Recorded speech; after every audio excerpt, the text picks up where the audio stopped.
Configuration પાર્ટમાં છીએ.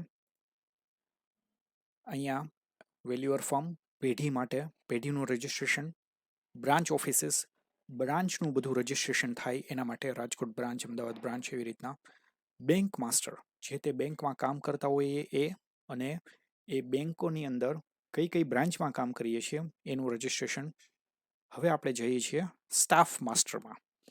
આપણું જે ઓફિસના સ્ટાફ મેમ્બર હોય એનું રજિસ્ટ્રેશન અહીંયા કરવાનું થશે. સ્ટાફ માસ્ટર ઉપર ક્લિક કરીએ.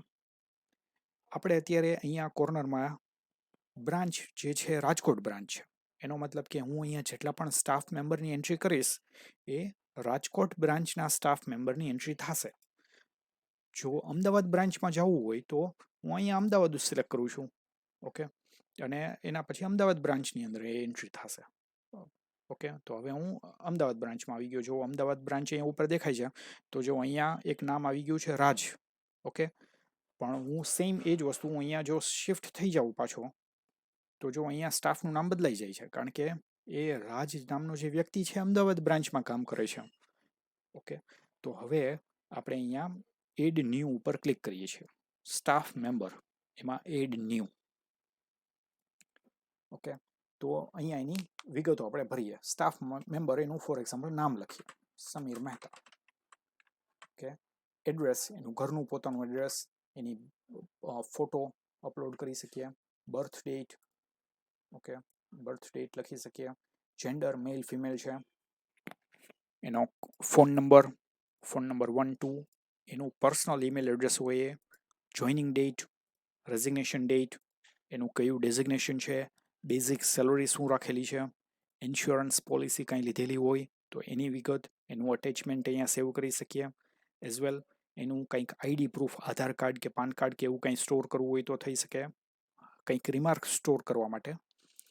અને અહીંયા એને આપણા સોફ્ટવેરનો જ્યારે ઉપયોગ કરવાનો થાય એને આપણે લોગિન કરવાના, યુઝર અને પાસવર્ડ જે આપવા છે તો એને એઝ એ એડમિનિસ્ટ્રેટર તરીકે લોગિન કરાવવા છે કે એઝ એ ઓપરેટર.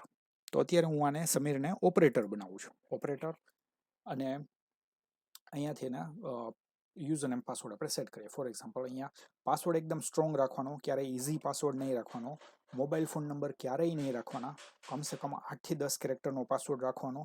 ઓકે, અને જો આમાં સોફ્ટવેર હાલના સમયે બહુ હેક થઈ જાય છે તો સૌથી ઇઝી સ્ટેપ છે પાસવર્ડ. પાસવર્ડ જો હાવ ઇઝી રાખ્યો હોય, ઓકે, 1 2 3 4 5, અત્યારે 1 2 3 4 5. ઓકે, અને હવે હું આ મેમ્બરને એક્ટિવ રાખું છું. Yes, active. સેવ બટન ઉપર ક્લિક કર્યું. ઓકે, તો એક સમીર નામનો મેમ્બર એડ થઈ ગયો. હજી આ જસ્ટ એન્ટર થયો છે. હવે આ મેમ્બરને આપણે પરમિશન આપવી પડશે. જ્યારે એ સોફ્ટવેરમાં લોગિન થશે યુઝર નેમના પાસવર્ડ થ્રુ, તો એને કેવા પ્રકારની પરમિશન મળશે, કેવું એ સોફ્ટવેરમાં કામ કરી શકે, બિલ બનાવી શકે, વેલ્યુએશન રિપોર્ટ ક્રિએટ કરી શકે, નવું કન્ફિગરેશન કરી શકે, એવી બધી વસ્તુ અહીંયાથી સેટ થઈ જાય. ઓકે, તો પરમિશનને ચેક કરીએ. ઓકે, સોફ્ટવેરની અંદર જેટલા પણ મોડ્યુલ આપેલા છે આનું લિસ્ટ છે. જેટલા પણ મોડ્યુલ છે, for example valuation report, attendance, address book, letter head, invoice receipt, admin, bank master. Okay, અને અહીંયા 4 કે 5 ઓપ્શન આપેલા છે. ફોર એક્ઝામ્પલ વ્યૂ એટલે એ જે તે મેનુ જોઈ શકે, ખાલી જોઈ શકશે, એમાં કંઈ એડિટ કે ડિલીટ નહીં કરી શકે. એડની પરમિશન હોય તો જ એડ થઈ શકશે, એડિટની પરમિશન હોય તો એમાં ચેન્જ કરી શકશે, અને ડિલીટની પરમિશન હોય તો એ જે તે એન્ટ્રી થઈ હોય, ફોર એક્ઝામ્પલ રિપોર્ટની એન્ટ્રી થઈ હોય તો એ ડિલીટ કરી શકે, ઇનવોઇસની એન્ટ્રી હોય તો એ ડિલીટ કરી શકે. એના માટે પ્રિન્ટ અને ઈમેલ. તો અહીંયા જો જેવો સ્ટાફની એન્ટ્રી કરી એટલે ઓટોમેટિક આ એન્ટ્રી એની આવી ગઈ. ઓકે, એટલે એમાં યસ થઈ ગયું છે. પણ ફોર એક્ઝામ્પલ આપણે એને થોડુંક રિસ્ટ્રિક્શન આપવું છે કે ઇનવોઇસની રિસિપ્ટ નો એન્ટર કરી શકે, તો અહીંયા બધામાં નો કરી દેવાનું. ફોર એક્ઝામ્પલ પહેલામાં જ નો કરી દેવાનું, એટલે મેનુ ખોલી જ ન શકે એમ. પણ આ બધામાં નો કરી દીધું. ફોર એક્ઝામ્પલ એ જે છે એ બ્રાન્ચ ઓફિસીસની એન્ટ્રી નો કરી શકે એમ, તો ફોર એક્ઝામ્પલ આને કાઢી જ નાખ્યું એટલે એને આ બ્રાન્ચ ઓફિસનું જે મેનુ છે એ ડિસ્પ્લે જ નહીં થાય એમ. તો આપણે સાથે સાથે એને સ્ટાફની પરમિશન, કારણ કે આને આપણે ઓપરેટર બનાવ્યો છે, તો આ બીજા સ્ટાફ મેમ્બરને એડ કરી શકે અને ડિલીટ કરી શકે એવું આપણે નથી કરવું, એટલા માટે આ પરમિશન અહીં કાઢી નાખી. Area of authority, remark, bla bla bla, form માસ્ટરને પરમિશન કાઢી નાખી. ઓકે, એટલે આવી રીતના આ યુઝર આપણા સોફ્ટવેરમાં કઈ એક્ટિવિટી કરી શકે અને કંઈ ન કરે. ફોર એક્ઝામ્પલ સમરી ન જોઈ શકે. સમરી છે એમાં 6 મહિનાની સમરી એકારે જોઈ એનું રિસ્ટ્રિક્શન આપું છે આ ભાઈને, તો એને ન કરી દીધું. ઓકે, હવે આ છે મોડ્યુલ વાઇઝ. આ જે લિસ્ટ હતી એ પરમિશન મોડ્યુલની લિસ્ટ હતી. હવે થોડીક બીજી લિસ્ટ છે પરમિશનની. ફોર એક્ઝામ્પલ પહેલું છે પરમિશન ટુ બ્રાન્ચ એક્સેસ. જે આ સમીરની એન્ટ્રી કરી, તો હવે કઈ બ્રાન્ચની અંદર કામ કરી શકે. ફોર એક્ઝામ્પલ રાજકોટ બ્રાન્ચમાં તો એન્ટર કર્યો છે એટલે રાજકોટ બ્રાન્ચની પરમિશન તો આપશું, પણ સાથે સાથે શું એ અમદાવાદ બ્રાન્ચના રિપોર્ટની એન્ટ્રી કરી શકે અથવા ચેક કરી શકે એવું કરવું છે, તો અહીંયા પણ યસ કરી દેવાનું. ઓકે, એઝ વેલ આપણે જે હમણાં વડોદરા બ્રાન્ચની એન્ટ્રી કરી હતી તો એની એન્ટ્રી પણ યસ કરી નાખીએ, તો એનો મતલબ એમ કે અત્યારે આ સ્ટાફ મેમ્બર રાજકોટ અને એઝ વેલ વડોદરા બ્રાન્ચની અંદર અહીંયા જેટલી પણ પરમિશન આપેલી છે એ પરમિશનમાં કામ કરી શકશે. હવે જો એને રિપોર્ટની પરમિશન આપવી છે, વેલ્યુએશન રિપોર્ટ એટલે પ્રોપર્ટી વેલ્યુએશનનો રિપોર્ટ ડ્રાફ્ટ કરી શકે, ચેક કરી શકે, એવી બધી પરમિશન આપવી હોય તો આ એના અલગ અલગ સ્ટેટસનું લિસ્ટ છે. જે આ સ્ટેટસ હશે એમાં અલાવ અને નો આવા 2 ઓપ્શન છે. એટલે જેટલા સ્ટેટસ અલાવ કર્યા હશે એટલા સ્ટેટસમાં આ વ્યક્તિ કામ કરી શકે. ફોર એક્ઝામ્પલ આને રિપોર્ટ ડિલિવરી કરવાની પરમિશન નથી એમ, તો અહીંયા ડિલિવર્ડ છે એમાં નો રાખવાનું. ઓકે, ઈમેલ મોકલવાની પરમિશન નથી આપવી તો અહીંયા નો આપવાનું, એવી રીતના. ઓકે, રિપોર્ટને ઓન હોલ્ડ રાખી શકવાની પરમિશન મે બી આપી શકાય. ઓકે, તો ડ્રાફ્ટિંગ કરી શકશે, ચેક કરી શકશે, સેટબેક પાછું મોકલવું, એટલે ચેકિંગ થઈ ગયું છે અને કંઈ ક્વેરી આવી એટલે સેટબેક પાછું મોકલી દીધું એવું એનું ઓપ્શન છે. પ્રિન્ટ કરી શકે. ઓકે, અને હોલ્ડ ઉપર રાખી શકે અથવા ડોક્યુમેન્ટ અપલોડ કરી શકે. આવી અલગ અલગ પરમિશન છે. માની લો કે બધી પરમિશન સેટ અત્યારે કરીને આપણે જોઈએ, પછી જેમ આગળ વધશું એ પ્રમાણે પરમિશનને વધારે ડિટેલમાં આપણે ચેક કરશું. સેકન્ડલી અહીંયા છે એક પરમિશન ટુ એડિટ રિપોર્ટ. જ્યારે રિપોર્ટ હવે આ જે સ્ટેટસ છે એ ડ્રાફ્ટિંગ કરતા હોય ત્યારે અથવા ડેશબોર્ડમાંથી એને સ્ટેટસને ચેન્જ કરવાનું ઓપ્શન છે આ ઉપરના. પણ રિપોર્ટની અંદર કંઈ ફેરફાર કરવો હોય, એડિટ કરવો હોય, તો રિપોર્ટનું સ્ટેટસ ક્યુ હોય ત્યારે આ વ્યક્તિ જે તે રિપોર્ટમાં એડિટિંગ કરી શકે એનું આ સેટિંગ છે. પાછું એક વખત, જ્યારે રિપોર્ટ ઓલરેડી ડ્રાફ્ટિંગ થઈ ગયું છે, ઓકે, એણે કર્યો છે કે બીજાએ કર્યો છે એનાથી કાંઈ લાગતું ઓળખતું નથી, પણ એ રિપોર્ટનું સ્ટેટસ ક્યુ હોય. ફોર એક્ઝામ્પલ આપણે એવું નક્કી કરીએ કે એક વખત રિપોર્ટનું પ્રિન્ટિંગ થઈ ગયું પછી એમાં કાંઈ પણ ચેન્જ કોઈ વ્યક્તિ ન કરી શકે એમ. ઓકે, તો રિપોર્ટનું પ્રિન્ટિંગ થઈ ગયું એની પહેલાંના સ્ટેટસ આ છે કે ફોર એક્ઝામ્પલ ડ્રાફ્ટિંગ ચાલુ હોય, ડ્રાફ્ટેડ સ્ટેટસ હોય, ચેકડ સ્ટેટસ હોય અથવા સેટબેક સ્ટેટસ હોય. આટલા જે ઓપ્શન છે ત્યાં સુધી રિપોર્ટનું ડ્રાફ્ટિંગ ચાલુ હોય. હવે જેવું રિપોર્ટનું પ્રિન્ટિંગ નીકળી ગયું એટલે પ્રિન્ટ હોલ્ડ, ડિલિવર્ડ આવા સ્ટેટસમાં આવી જાય પછી આ વ્યક્તિ, આ સ્ટાફ મેમ્બર છે એ રિપોર્ટની અંદર એડિટિંગ ન કરી શકે. ઓકે, પણ જો અહીંયા અલાઉ કરી નાખ્યું તો પ્રિન્ટ સ્ટેટસ હોય, ડિલિવર્ડ સ્ટેટસ હોય, એના પછી પણ રિપોર્ટની અંદર જો એ વ્યક્તિને કાંઈ ચેન્જ કરવું હોય તો એ કરી શકશે. આપણે સ્પેશિયલી આ ડિલિવર્ડને ફોકસ કરાય. એક વખત રિપોર્ટ ડિલિવર્ડ થઈ જાય પછી એમાં કોઈ પણ પ્રકારનો ચેન્જ થવો ન જોઈએ. ઓકે, તો અહીંયા સ્ટોપ કરી દેવાય. આના સિવાયના બધાને એક્ટિવ રાખી શકીએ. ઓકે, તો આ એક રિપોર્ટ એડિટિંગને રિલેટેડ પરમિશન હતી. હજી થોડીક બીજી પરમિશન છે એ આપણે એક પછી એક ચેક કરીએ. ફોર એક્ઝામ્પલ પેલું ઓપ્શન છે અહીંયા date range to view report in list dashboard. ડેશબોર્ડની અંદર જ્યારે રિપોર્ટ દેખાય, રિપોર્ટનું લિસ્ટ દેખાશે. ફોર એક્ઝામ્પલ અહીંયા આપણે આ ડેશબોર્ડને એક બીજા ટેબમાં ખોલી લઈએ. પહેલાં તો અહીંયા જો આ ડેશબોર્ડ છે આપણું. અહીંયા ફોર એક્ઝામ્પલ હું તે સિલેક્ટ કરું 1 જાન્યુઆરી 2020થી 27 ઓગસ્ટ.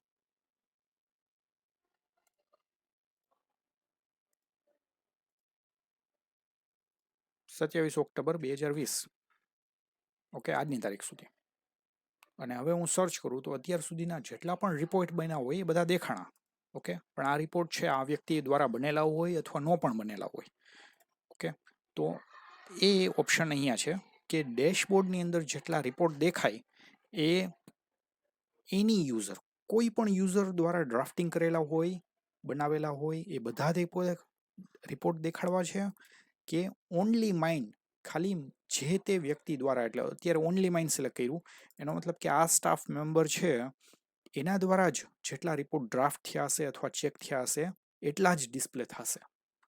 સાથે સાથે અહીંયા એનું રેન્જ આપેલી છે કે કેટલા સમય સુધીના રિપોર્ટ જોઈ શકે. ફોર એક્ઝામ્પલ 5 દિવસ સુધીના રિપોર્ટ જોઈ શકે, 10 દિવસ, 1 મહિના દિવસ સુધીના રિપોર્ટ જોઈ શકે, કે 1 વર્ષ કે 2 વર્ષ કે ઓલ ટાઈમ અત્યાર સુધીની જેટલી પણ હિસ્ટ્રી હોય એ બધા રિપોર્ટ જોઈ શકે. ફોર એક્ઝામ્પલ હું અહીંયા લિમિટ આપું છું 2 મહિના. એનો મતલબ એમ થયો કે જ્યારે હું ડેશબોર્ડમાં સર્ચ કરીશ અને અહીંયા મેં જાન્યુઆરી ભલે સિલેક્ટ કર્યું હોય પણ રિપોર્ટ તો ખાલી છેલ્લા 2 મહિનાના જ દેખાશે. ઓકે, એઝ વેલ અહીંયા જ્યારે એકાઉન્ટની વાત કરીએ તો આ વ્યક્તિ દ્વારા રિપોર્ટ ડ્રાફ્ટ કરેલા હોય કે વિઝિટ કરેલા હોય તો એની ઇનવોઇસ અથવા એકાઉન્ટના જે રિસિપ્ટની એન્ટ્રી હોય એ કરી શકે. તો એ કોઈ પણ વ્યક્તિ માટે કરી શકશે કે ખાલી પોતાના માટે જ થઈ શકે. અને એઝ વેલ એ હિસ્ટ્રી છે એ કેટલા સમય સુધી જોઈ શકશે. સેમ એવું જ અહીંયા આ ઉપરનું ઓપ્શન છે એ પેમેન્ટ નોટ રિસીવ્ડ માટે છે. ઓકે, એનો મતલબ કે જેનું રિપોર્ટનું ડ્રાફ્ટિંગ થઈ ગયું છે પણ હજી સુધી પેમેન્ટ નથી આવ્યું. ઓકે, તો એવા છેલ્લા 2 મહિના સુધીના રિપોર્ટ અહીંયા જોઈ શકશે વ્યક્તિ. અને અહીંયા લખેલું છે પેમેન્ટ રિસીવ્ડ. તો પેમેન્ટ રિસીવ્ડ થઈ ગયું હોય, આમ છતાં એને પોતાના શું કહેવાય એકાઉન્ટ સેટલમેન્ટ માટે એને ચેક કરવું હોય તો છેલ્લા 2 મહિના સુધીના રિપોર્ટ એ જોઈ શકે. એના માટે આ ઓપ્શન આપેલું છે, ઇનવોઇસ જોઈ શકે સ્પેશિયલી. અને view all branch, view all branch in Google location in dashboard, અને આ ઓપ્શનને ટિક કરી દઈએ તો એકચ્યુઅલી અત્યારે આપણે જે પ્રેઝન્ટેશન છે એ ડેટા વ્યૂનું પ્રેઝન્ટેશન છે. અહીંયા એક ઓપ્શન છે જેની અંદર અહીંયા લખેલું છે ઓલ બ્રાન્ચ લોકેશન, એટલે જેટલી પણ બ્રાન્ચ છે, Rajkot branch, Ahmedabad branch, Vadodara branch, આ બધી બ્રાન્ચનું લોકેશન એ કોઈ પણ, પછી ભલે પોતાએ ડ્રાફ્ટિંગ કરેલું હોય કે ન કરેલું હોય, કોઈ પણ બ્રાન્ચના લોકેશનને જોઈ શકે. એના માટેનું આ ઓપ્શન ટિક કરે તો એ બધી બ્રાન્ચોના ઓપ્શન આવી જશે. અપડેટ પરમિશન ઉપર ક્લિક કરીએ. ઓકે, એનો મતલબ કે હવે આ જે સ્ટાફ મેમ્બર છે એની પરમિશન આપણે સેટ કરી દીધી છે. અહીંયા થોડીક નોંધ છે ને ધ્યાનમાં લઈ લઈએ.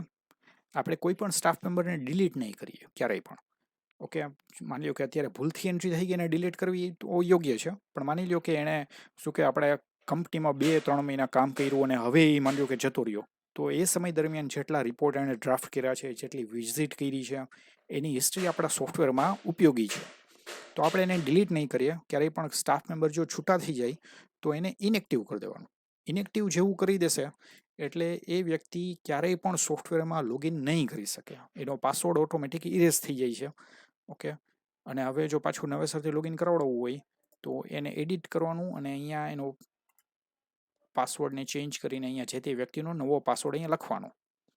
સાથે સાથે અહીંયા ઓપ્શન આવે છે કે એ વ્યક્તિએ છેલ્લે ક્યારે પાસવર્ડ અપડેટ કર્યું હતું એની નોંધ અહીંયા છે. ઓકે, તો અહીંયા આપણે એ ઓપ્શનમાં હતા અને પાછું એક્ટિવ કરી દઈએ. આપણને યાદ છે આપણે યુઝર એન્ડ પાસવર્ડ 1 2 3 4 5 રાખ્યા હતા. તો ચાલો હવે આ સમીર નામનું જે સ્ટાફ મેમ્બર છે એના થ્રુ લોગિન કરીને આપણે એક વખત ચેક કરીએ. ઓકે, તો હવે આપણે પરમિશનને જરાક ચેક કરી લઈએ કે લાસ્ટ ટાઈમ જે આપણે નવો યુઝર ક્રિએટ કર્યો હતો તો એ યુઝર હવે જ્યારે સિસ્ટમમાં લોગિન થાય તો એને જે તે પરમિશન આપી હતી એ પ્રમાણે કામ કરી શકે છે કે એને કંઈ વધારે અપાઈ ગયું છે. 3 4 5 1 2 3 4 5. ઓકે, તો જો અહીંયા એ 1 2 3 4 5 થી રજિસ્ટ્રેશન થઈ ગયું. ઓકે, હવે સૌથી પહેલાં તો અહીંયા બ્રાન્ચ ચેક કરીએ. આપણને યાદ છે કે 2 બ્રાન્ચની પરમિશન આપી હતી, રાજકોટ અને વડોદરા. અમદાવાદની પરમિશન નહોતી આપી. ઓકે, તો જો અહીંયા 2 બ્રાન્ચ ડિસ્પ્લે થાય છે. ઓકે, આ વ્યક્તિ છે એ અમદાવાદ બ્રાન્ચનો એક પણ રિપોર્ટ કા એક પણ માહિતી એક્સેસ નહીં કરી શકે. ઓકે, સેકન્ડલી અમુક પરમિશન આપણે કાઢી નાખી હતી. ફોર એક્ઝામ્પલ સ્ટાફ માસ્ટરની પરમિશન. ઓકે, તો જો જેવું હું સ્ટાફ માસ્ટર ઉપર ક્લિક કરું છું, ઓકે, આ સ્ટાફ એ ડેશબોર્ડમાં રીડાયરેક્ટ કરી દે છે. Okay, for example branch master ઉપર ક્લિક કરું. ઓકે, જો બ્રાન્ચ માસ્ટર ખુલતું જ નથી. ઓકે, આ વ્યક્તિ જરાય, કારણ કે એને પરમિશન જ નથી. ઓકે, તો આ એ કોઈ મેનુ એક્સેસ નહીં કરી શકે. ઓકે, જ્યારે બીજી પરમિશન હતી, ફોર એક્ઝામ્પલ એને એરિયા ઓફ ઓથોરિટીની પરમિશન હતી તો એ ખોલી શક્યો. ઓકે, નોટિફિકેશનની પરમિશન છે તો એ ખોલી શક્યા. સમરીની પરમિશન આપણે નહોતી આપી. ઓકે, તો જો હું જેવું સમરી ઉપર ક્લિક કરીશ, ડેશબોર્ડ ખુલી જશે દર વખતે. ઓકે, અને એને પોતાના જ રિપોર્ટ જોઈ શકે એવી પરમિશન આપી હતી, એના સિવાયના રિપોર્ટ ન જોઈ શકે. તો જો અહીંયા વિઝિટેડ બાયમાં આ નામ છે એ બદલાવી જ નહીં શકે. ઓકે, એટલે જ્યારે પણ આ વ્યક્તિ લોગિન કરશે અને કંઈ પણ સર્ચ કરવા માંગશે, ભલે તારીખ બદલાવી શકે. જો આપણે 2 મહિનાની પરમિશન આપી હતી. ઓકે, તો જો અહીંયા જાન્યુઆરી ને ફેબ્રુઆરી ને દેખાવાના જ બંધ થઈ ગયા સાવ.